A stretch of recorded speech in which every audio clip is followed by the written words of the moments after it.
Hey everyone, Chris from the Tailboard Talks Firefighter podcast. Welcome to another episode, and this episode is all about promotional testing, the process, the assessment center, the written test. I invited my good friend Patrick Rasmussen to come talk about it because him and I were study buddies, plus some other people, for the last exam we took, which was the one we both got promoted off of, and it was a super competitive testing pool. Spots 3 through 8 were all within 1 point of each other. And like you'll hear in the episode, Patrick's position on the list was decided by one question. So a lot of information in here, a lot of good lessons, a lot of good insight if you're taking a test for the first time, or if you've taken it several times, you can kind of sit back and commiserate with us. Hope you guys like it. Talk to you soon, and let's get in this one. Here comes the intro. Skip forward 30 seconds if you want to get right to the episode. This is the Tailboard Talk podcast, the best health, wellness, and lifestyle resource for the fire service. We're using stories, lessons, and tips from the front lines to give a realistic view of what the job can do to us and how we can make it out alive. I'm Chris Morella, a firefighter since 03, medic since 05, full-time since 08, and promoted to lieutenant in 20. I'm also a personal trainer and strength coach, and I'm here to give you the best information and host the best discussions to make us capable and durable, both on the job and away from it. So grab a heater, steal some fancy creamer from first shift, and let's go chat. Well, why don't you tell me about that? I guess we can start here. Okay. You had a near chicken death experience the other day. Yeah, oh yeah. And a lot of excitement around the house. This is a big thing because I don't know if you know this, but so Joe watched The Littlest Farm or something like that. Okay, I haven't heard of it. It's on Netflix. There's one on Amazon called Chicken Farmers or Chicken People. I watched it. He'd really like it. Think Best in Show, but about the people who show their chickens. Okay, so I bought them a book of show chickens for last Christmas, and it's like on their mantle. Was it the American Standard? No, it was some like they got these chickens, put them in a photo booth, took glamour shots of them, like for real ones, and then each glamour shot has a bio of the chicken and the region and the of Joe's chicken. No, of the chickens breeds. from the world. Nice. So this movie, The Littlest Farm or something like that, right? Yeah. It's in California.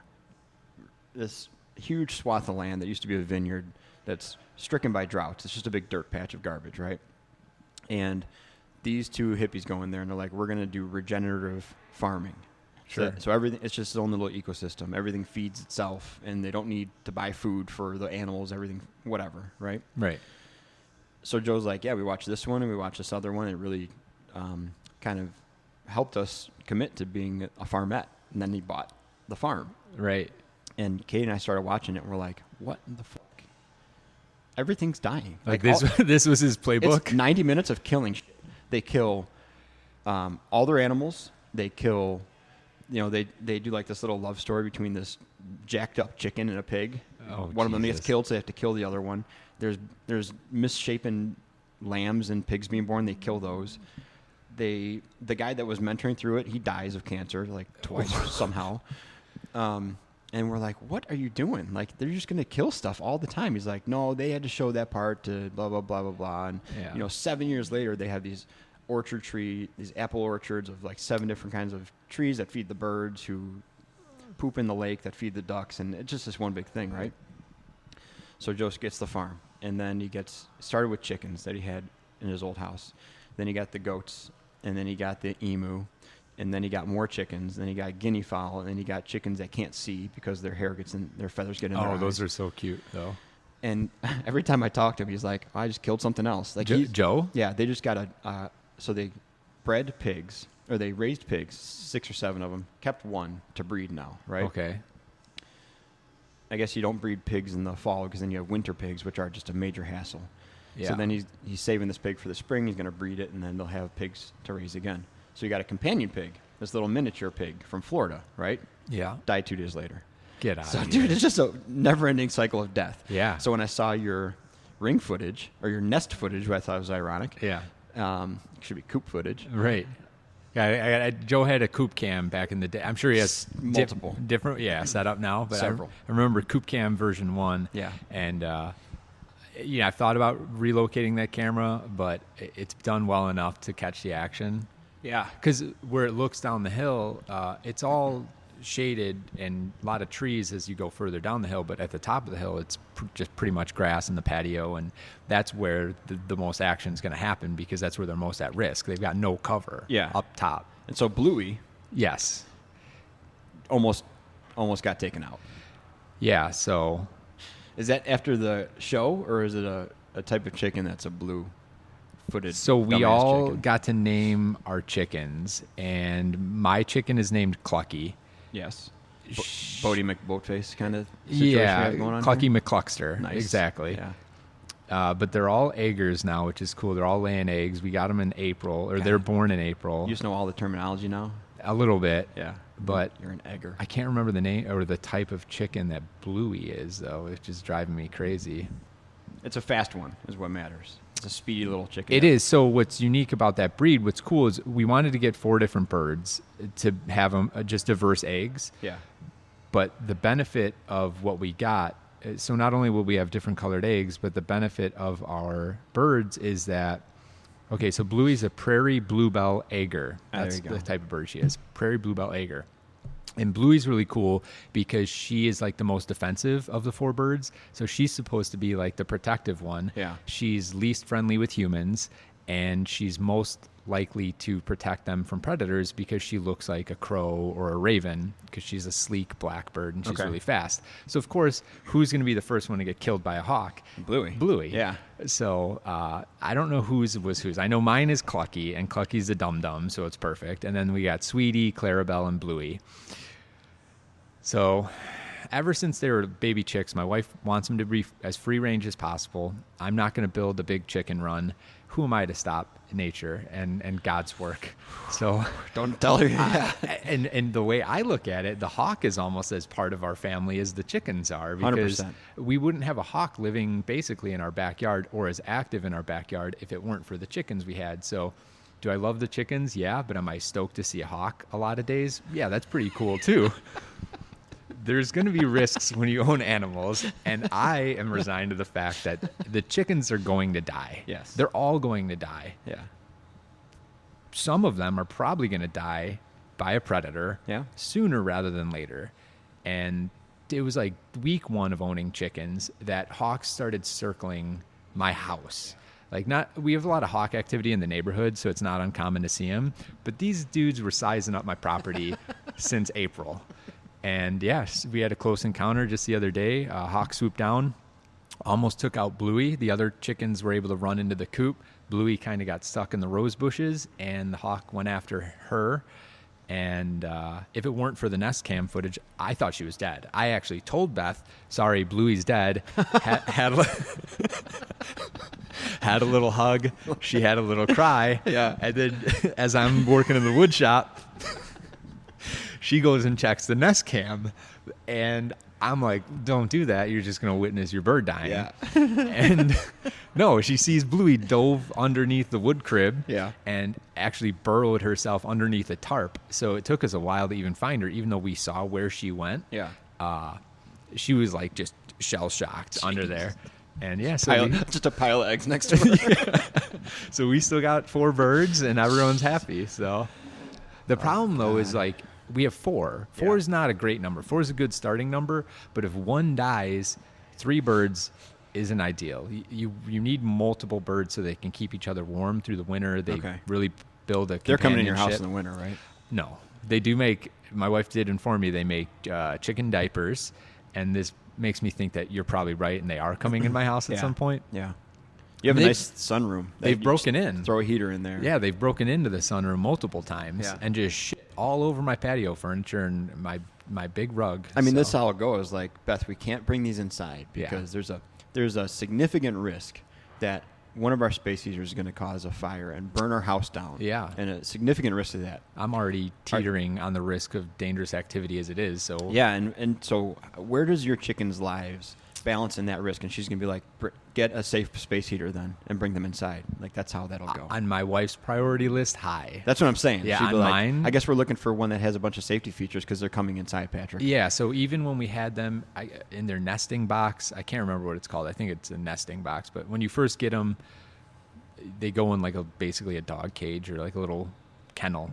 And you got to keep it warm. A lot of people use like a big food trough, like a farm-sized Farm Bureau trough. Yeah. And then they put like a heat lamp in there. Well, that's super dangerous. So at least we were smart enough to buy like the safe version of that, which is an elevated heating pad, for lack of a better description, but real low power, low voltage, lower risk of fire. And so all right, I'm sure there are options that when they eventually come into my house, I'll have the safest heaters possible. Yes. And, that's exciting, man. I mean, we could just keep talking about chickens and animals. Have you been out to Joe's farm yet? I have not. Yeah, he invited us out, but it just like life is kind of crazy. I'm always doing something. So he's got this emu. Yeah, right. I've seen it. Everybody loves it. I didn't know what an emu was actually. I was thinking alpaca. Yeah, different. It's a bird, right? An emu. An emu is a bird. Yeah. So it's a bird that's about it might be as tall as you. Jesus. It might be. It's too big. And it's a dinosaur. Directly. Yeah. So the first time we went there, Allie like grabs it by the neck and like cuddles with its face. And it's been, they got it from when it was like the size of a shoebox or something. Oh, They're never small, right? But yeah. So this thing has red eyes, and it's a boy. Okay. And you might not know this, but if you go to a farm, if you go to Randall Oaks, or no, there's some other place, they have an emu there. They growl like lions. Really? They growl like fucking lions. So it sounds like a lion is like guttural, like growling at you. Do it. Let me hear. I can't. Hey, come on. It's the lowest, scariest thing you've ever heard, right? So Allie's grabbing it, and Gabe's like smacking on the butt or something like that. They're like, "This is Matilda," or whatever its name is. Yeah. Me and Nathan get in the paddock, and this thing stalked us for about 10 minutes. Oh, I bet. Like, to the point where I picked up a stick that was like a broomstick size, and I'm carrying it around, like, keeping it at bay. And Joe's like, "What are you doing?" I'm like, "I'm going to kill your fucking dinosaur." Yeah. Because this thing is stalking us. It's not coming up to us and, like, being a dog. And it's, if you put your hand on the table, its 3 toes are as big as your hand. Yeah. And they look like velociraptor claws. Its beak can probably go right through your fingers. It's the size of a deck of cards that's an arrow. It looks like a giant megalodon tooth. Yeah. So I'm like, "I'm going to kill your bird." And he's like, "It's play. Just grab her." I'm like, "Get this thing out of here." And I got Nathan out of there. I'm like, "This is not trustworthy." Yeah, right. This is like and maybe to Joe, it's normal for him and it's his animal, and maybe the animal's cool with him. You don't know that. Nope. And it's like when we had an incident at an EMS call recently, and this dude is like, "Oh, the dog's just come on in. The dog's fine." I'm like, "I don't know your dog. I love dogs. Yeah. I don't know your dog." Yeah. And he's big, and he's growling and barking at the door. Yeah. Like I cracked the door, and this dude just pushed the door with his nose, and he was ready to barrel out. Yeah. Shut the door. I was trying to be brave. Yeah. And the other 4 guys on scene were like, "Don't do it. Don't do it." I'm like, "No, I'm smart. Trust me." And no, this dog did not appear to be nice. Then the neighbor is out because, of course, she had to come see all the action. Yeah. And she's like, "That dog is not nice." I'm like, "All right. Agreed." So then the guy calls dispatch back, and he's like, "Why aren't they coming in? I told them the dog was fine." And no, it's like, "Bro, your dog's not fine." Long story short, animal control shows up. We bring in the expert. Yeah. He opens the door. He's got his little hook leash thing out. Mm-hmm. Dog just barrels right past him. Good. Past him without being hooked. Good. And just runs away in the neighborhood. See ya. Yeah. So the patient was taken care of. He was fine. Case but closed. Then I stayed on scene for like 25 minutes we ultimately helped animal control get the dog. Sweetheart of a dog. Yeah. But in the moment, no, not my dog. I don't know you. No thanks. You're a danger. You're a wolf. Dude. I mean, I guess we can talk about promotion stuff. Sure. Yeah, being the guy now all of a sudden. Yeah, so I was telling someone else's story the other day. Do you remember on our written test, there was one question about CO that was that was written wrong in the test? Yeah, got me promoted. Yeah. And so I tell this story to guys that are studying now because we have a test coming up in 2 months, and I'm like, this is a level you need to prepare at if you want to write a competitive test. If you're in a competitive pool, this is the level. I said, when we were taking the test, our CO policy references 3 different numbers in it, like 3 different time-weighted averages or exposure numbers you can have. There's OSHA, EPA, and NIOSH, right? Mm-hmm. So those 3 are in there, each with their own parameters in it. We use the OSHA of 35 parts per million for the sake of this question, right? And in the question, it was written. What they did was put the ocean number down, but they asked what the NIOSH number was, right? Which was like 9 or something like that. Yeah. And so the correct answer wasn't there, except for there was one recognizable one. It was 9 or something like that, or 35. Sure. And I remember going up to our assistant chief at the time and be like, hey, just so you know, this question was wrong, and everybody's going to contest it. And I'm like, he's like, well, what's wrong about it? I'm like, well, there's 3 levels. You put the wrong label with the wrong level. He's like, why would we ask you NIOSH numbers? No one knows that. I said, every person in that room knows it because we all studied for the past 3 months. Exactly. To come down to 0.14 of a point to beat somebody in the list. I'm like, everybody knows it. And he's like, wow, good job. I'm like, thanks, dude. Can we can we fix this? And I try to get across, like, we were just looking at the list the other day, and Macaulay actually has each step of the way what everybody's breakdown was. Mm-hmm. And then between the written and the final list, there was like significant movement, which landed people within 0.1 of each other either way. Yeah, I had an incredible difference between me and the next person on the list. Yeah. It was, I think, less than one test question difference. Those points matter. Every bit of the process matters. Yeah. It is incredibly stressful to know that so much is put into what separates you and the next best candidate. Yeah. And I think we broke it down. My first test and the one that we both took, they were both approximately the same. It was between 12 and 1,300 pages of material for 100 questions.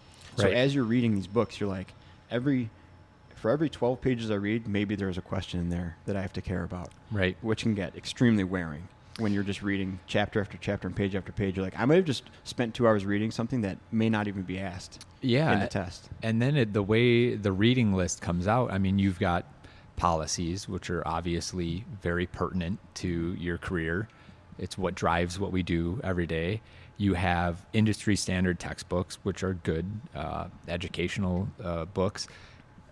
And then you have like these story time books. Man. Like what was it? Extreme Ownership, great book. Yeah. Right? That wasn't on our list though. Yeah, it was on a previous one. I can't even think of the one we had. That was on a probationary reading list. We had we had Step Up and Lead. Step Up and Lead with Frank Viscuso. And we also had do we have Attitude Matter or Everything is Attitude? Attitude is Everything was previous. Okay. Yeah. But so you can dive deep into the policies and get great value out of it. You could dive deep into the industry standard textbooks and get value out of that. That's harder to swallow than the policies because every page of the policy is your job.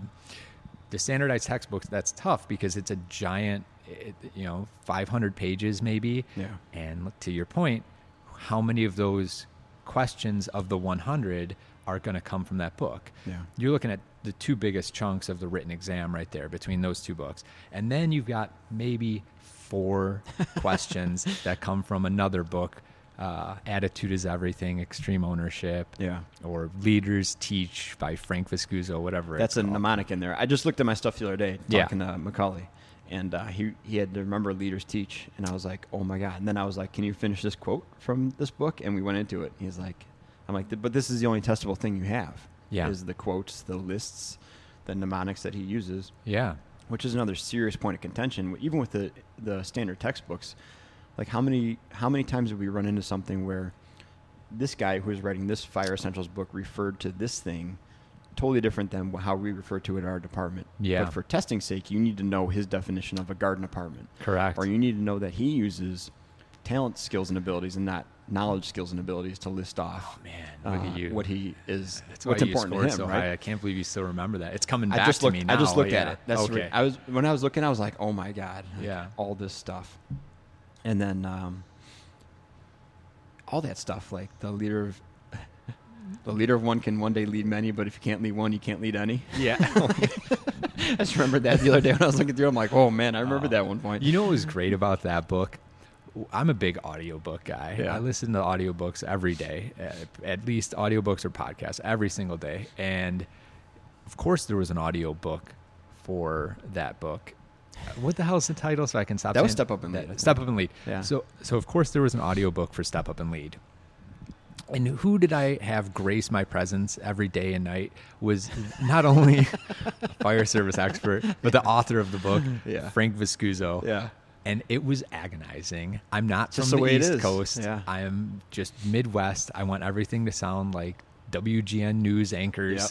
And this guy had the thickest East Coast accent. Nice. It was so difficult to stomach. The East Coast accent's the worst one in all of existence. Hands down. In all of existence. And I think that's just a symptom of it being testable. Like if somebody would have given you Step Up and Lead as like, hey, I read this and I think it was pretty cool. Yeah. I think 3/4 of it, you would have been like, that was good. Sure. I can apply a lot of that stuff. Sure. As soon as you tell me or anybody it's testable, it becomes a my serious issue of job contention. relies on me absorbing every bit of this book. Then I hate it. Yeah.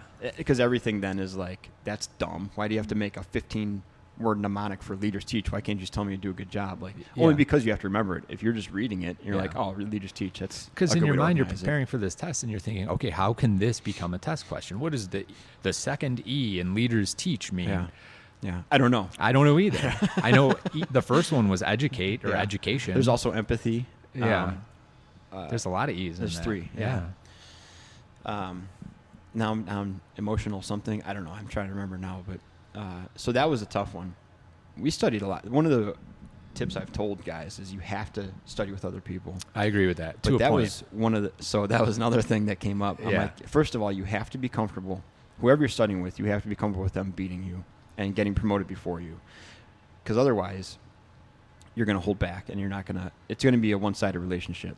There's so much that I do want to talk about with the promotional process. It is such a terrible chapter in my life, and I am so thankful. I was very fortunate that I only had to do it once. I'm not that frustrated because I did it the first time pretty loose. Yeah. And then the second time I was like, this has got to be all in. Pour it on here. Yeah. So when I talk about like preparation and stuff like that, working as a group, 100%. And I had solid dudes who I didn't consider my real competition. Yeah. You and Lieutenant Wade Smith, who also had military, which plays into it. And I knew I couldn't catch either of you, which was fine. Yeah. That was great. So being able to bounce notes off of each other from the textbooks and do size ups and that kind of stuff was just great experience. And you have to do it because you're going to get burnt out. You probably don't know every way to study. I mean, a lot of people need to be taught studying techniques. Yeah. You can't just sit there, read a book and say, I got it. You probably can. I mean, I know you and your brother are both very photographic memory type guys. But to me, I need to do like side-by-side note taking where I have to literally take notes and then I go through and take notes in a different color. And it's a process. You have to have a system. Well, even that, I would tell these guys that, because they'd be like, well, I'm videotaping myself with my size ups and my panel questions and what I think is going to be there. Yeah, that's step one. I said you can't just rely on that. You have to get in front of somebody. Yeah. I said because you can be so sure what you're saying to your cell phone, and as soon as you say something to a person and they like raise an eyebrow, you're like, oh, whoopsies. Like I got to rethink everything on the fly now. And you have to get over that. You have to study with someone, even if it's not someone in the same testing pool. Mm-hmm. Pick out someone to be your like sounding board so you can actually practice talking to a human. Yeah. Otherwise, you're going to be on game day. You're going to be the first time you're actually telling these ideas to another person, and you don't want their reaction to make you freak out. There were times when I would practice with my wife as my audience, and that was also stressful to me too. Yeah. When I'm working with a guy like you or someone in the industry, like it's stressful, but sometimes working with your spouse or significant other can be even more stressful. And I'd get done and she would say, you know, Pat, I didn't know what you were talking about at all. Yeah. I don't understand the topic, but you did a really good job. Yeah. You know, eventually, I got the really good job at attaboys. Right. At first, I was incredibly rusty, a lot of a lot of, Yeah. And you unsure scored, statements. I think you had the highest scores on both written and assessment center. No, I was, I think, tied for like 5th on the written exam. Really? Yeah. And I crushed the assessment center. You did do very well on that. I did. Yeah. Not as well as other guys historically. They pointed that out to me, Randy Friese. I would hope you. so, yeah. Yeah. But I think it was a 3 whole point difference between me and the next person, which doesn't sound like a lot, but that is pretty significant. Massive. In the process. God, something else came up that I was thinking about when you were talking about, but there's also that point, and it happened the first time when I think I ended up like 18th or 19th on the list and way down. Like when I was testing the first time, anybody with less than 12 to 15 years on was nowhere in the top 10 just because of seniority points and just the range of applicants to this thing, right? And I wasn't going to sniff the top 15, even if I got 100 on both things. Got a 98 on the written, not a big deal. But it's amazing. There came a point when I was studying with Walzak where he stopped saying things because it was like 3 or 4 weeks out from the test, and he felt like he was giving me his secret nuggets. Yeah. And I'm like, Jason, I'm not even going to sniff the top 15. Practice what's going to make you good. And he's like, no, that's pretty much it. I'm like, you're holding back. I'm not a threat to you. Yeah. And that happens no matter how tight you're going to be with that group. There's always going to be a time when you're holding a little bit back because you're like, I know these guys are going to do a good job, but I kind of want to keep this one to myself because I think it's really good. Yeah. And then it's so hard not to do that. Like, it's so hard not to do it. I think we avoided that by and large. But I think there was also a couple times when they got kind of hairy. We're like, what are you doing? Yeah. Like, why aren't you guys? And I remember Wade was like, why aren't you guys calling me anymore to study? We're like, you said you weren't available during the day, and that's the only time we're available. He's like, yeah, but you got to call me still. We're like, Wade, we're not cutting you out. Like, we still want to study with you. We're just being respectful. It's so competitive, and I think it makes some people terrible people. It made me feel like a terrible person. Yeah. Oh, yeah. Because, like, yes, I knew I couldn't catch you guys, but I wanted to do better than you. Oh, yeah. You know, it's a competition. I couldn't beat you when it came to seniority, but I could beat you when it came to the assessment center and the other aspects of the test. So you definitely have to, like, manage your relationships and understand that, one, do you really want to go through that with that person? Do you want to put your friendship online because of competition? And we're all competitive in this job, I think, and you have to be if you think you're going to go for promotion, right? And if you're willing to accept the risks of being competitive against one another while still working together, can you come back from that? You know, and right. I was able to come back from it with you and Wade, and you know, we still all have a good relationship. So I mean, but again, I knew you guys were far above where I could be. Now, that being said, there were things I wouldn't do with you. Like, you wanted to do panel interview questions. I couldn't do that with you. I've known you for long enough. You know who I am as a human being, right? You know me pretty well. And some of the things you say in the interview process, you're not lying, but you are playing the system. You are playing this game. It's a very standardized process, and there are expectations, and you need to meet those expectations. So you need to come prepared and deliver your truth in that experience and score as best as you can. Now, if I said something too serious with you, I could just only imagine you snickering and laughing, and I'm not getting like the valuable rep in our practice together, as opposed to when I say it in front of 3 complete strangers who are only there to evaluate, you know, my performance. Right. Yeah. No, it's. I just wasn't comfortable enough to do that with you, but with my wife, with outside training sources that I used throughout the process. So, yeah. So you had a pretty significant. I'm remembering the details of it. Obviously, it's going to be vivid in your brain. You were one of the people that was made victim to military points, and that's another tough pill to swallow. Actually, I don't think I was. I think Wade. Well, twice. Then you were. I think Wade outscored me to begin with. He had seniority on me, but you and someone else flipped spots.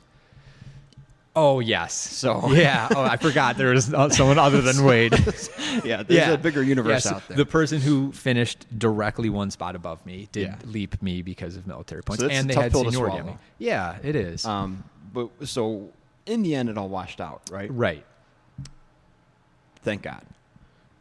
How would you have had to settle that, though, if, let's say, that person jumped you because of that military point, which is a given thing. Yeah. It's just part of the game.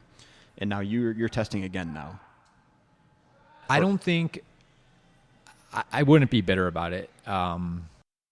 It's just the way the system is. Yeah. It is what it is. You could say it's unfortunate.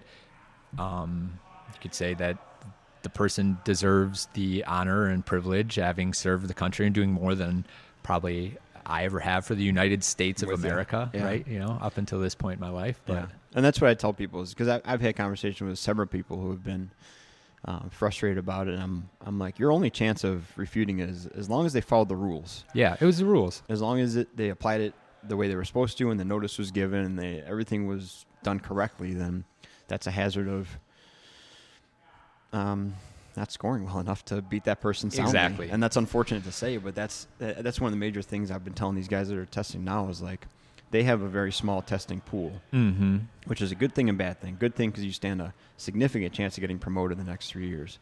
Bad thing because you know that you're likely in contention for a spot, whether you get 1st or 10th on that list.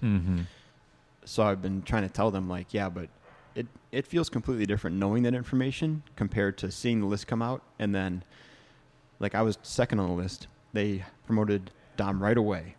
And then it was like, when is this ever going to happen? And it was a full year and almost a year and a half later till I got promoted. And so you're like, yeah, even at number 2 on the list, you're like, I got this thing. There's 7 people leaving. When's it going to happen?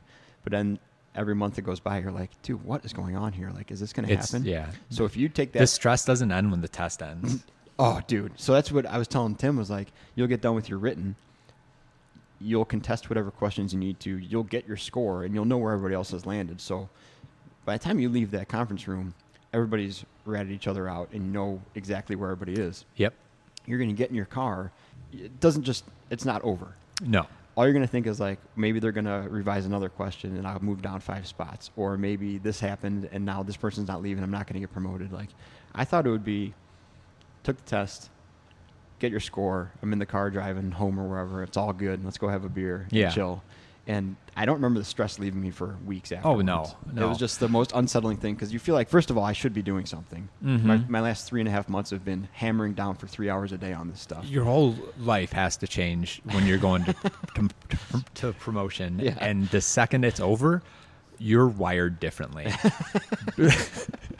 I didn't know anything else. Yeah. After I was like, what? It's like when you have kids, you're like, what did we do before we had kids? Like, I was just pissing my life away. Like I had all the time? I had to have had so much more time. So with the promotional process, you just have to be all in. And when it's over, you're just like, I didn't know what to do with myself. I had to go meet my family. Yeah. Because I mean, Eleanor was born August 24th, or just weeks before the first formal assessment process began. Yeah, and I think Nathan was right around 6 or 7 months when it kicked off, I think. Yeah. So, from 6 to 9 months, he wasn't doing much. Right. But then I was like, man, you're tall. What happened? You got what happened the past 3 months, And, dude, I don't know. So I guess it's getting longer. We got a lot of chicken talking to me. You're going to have a lot of editing to do. Maybe not. So I guess my piece of advice for people going through it would be, even if you think you're not in contention, even if you're just taking it for that stupid reason of like, I just want to take it and see what it's about, and you're not going to take it seriously, which I think is dumb. Like, if you're going to take it, take it. Yeah. Because you can't take it once half-assed and then the next time 3 years from now pour it on and you didn't learn anything just by reading books and pretending to sit down for a Scantron. And you're not going to remember it. No. You think that this half-assed process, this half-assed first attempt, is going to make you better off for the second time? Yeah. If anything, it may instill poor habits in you and false confidence. Night and day. Because when you sit down, you actually care about it. And 3 years ago, you looked at these 3 old guys looking at you, and you're like, I can just say whatever. It doesn't matter. Yeah. And now it matters to you, and they're like, oh, man, they're judging me. You have no reference for that. Right. So if you're going to take it, take it. But I guess that's it. Take it. Like, read the policies and get into them and learn everything you can, because even if you're not in the running for it, even if you do poorly on actual game day, you're going to be such a more operational component of that department, and that'd be so much more valuable as a back-end guy with that knowledge on hand. Right. I mean, skip the textbooks and the storybooks. If you just hammer those 60 or 70 policies, whatever they were for us, and you have an awesome working knowledge of those, you're head and shoulders above the rest of your blue shirt counterparts. Absolutely. And that's going to set you up for next time, or just set you up to be a kick-ass back-end guy that's going to save your officer someday and be an asset. Right. And if you never do get promoted, like you said, I think those around you will, either through your work and dedication to what you went through to go through the promotional process and the preparation you did and how serious you take it, it'll either gain more respect for you because of your dedication to your craft by doing the process, or they will have seen it on the field. Like when you're out on calls and you know what your job is and what everyone else's jobs are, it'll only make you that much better, promotion or not. So especially not. I mean, there's been several times now where, in your first 6 months of being an actual lieutenant, you're just flooded with stuff. And so the most fundamental things that you had unlocked before are like, God, I haven't thought about that in 6 months. Right. And even stuff you studied, like going to calls and asking Kurt, what are we supposed to dress up for this? Like that stuff. And he's like, yeah, this is this and this is this. That's a working knowledge that, a year ago when you were just concerned about making cots or pulling hose lines, you're not thinking about ongoing conditions and size ups and box cards and stuff like that. Now you have that stuff in your brain, so some of the fundamental stuff falls off the table, and you need someone there to pick it up. Oh yeah. And if you're doing a good job preparing for a position you may never hold, then you're going to be able to pick that stuff up so much faster and just keep everything moving, dude. Absolutely. So aside from that advice, do you have anything that pops in your head of like that you've told somebody in the past month or so to get them going for studying or keep studying or get them jazzed up? I think you just got to keep going with the repetitions. Reps are everything. Real reps are the best you could do. So be it, dude, I would sit down with family members who had nothing to do with the fire service. Yeah. Like Beth, my wife, has to listen to me sometimes. Because she has direct stake in the outcome of the promotional process. My dad, he's gone through a lot of different interviews. He was a great resource to me, gave me a lot of feedback. And again, he doesn't need to know anything about the fire service. He just needs to be a face at the end of the table watching me perform, giving me tips on mannerisms and stuff like that. Yeah.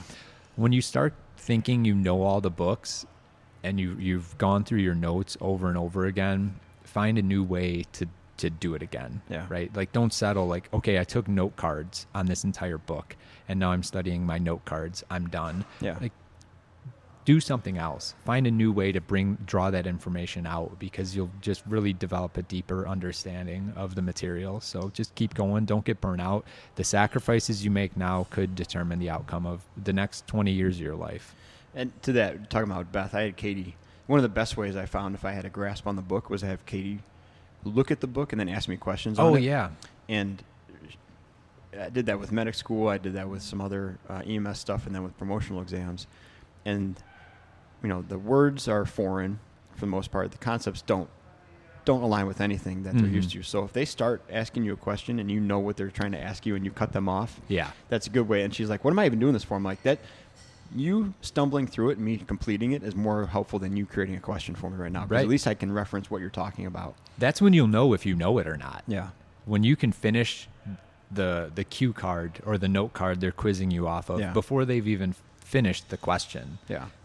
That's when you could start feeling comfortable and finding, I need to know the next thing now. Yeah. I know that one. And then you just focus on the problem employee and the prism of ways that can screw with you. Yeah. Thank God I didn't have that.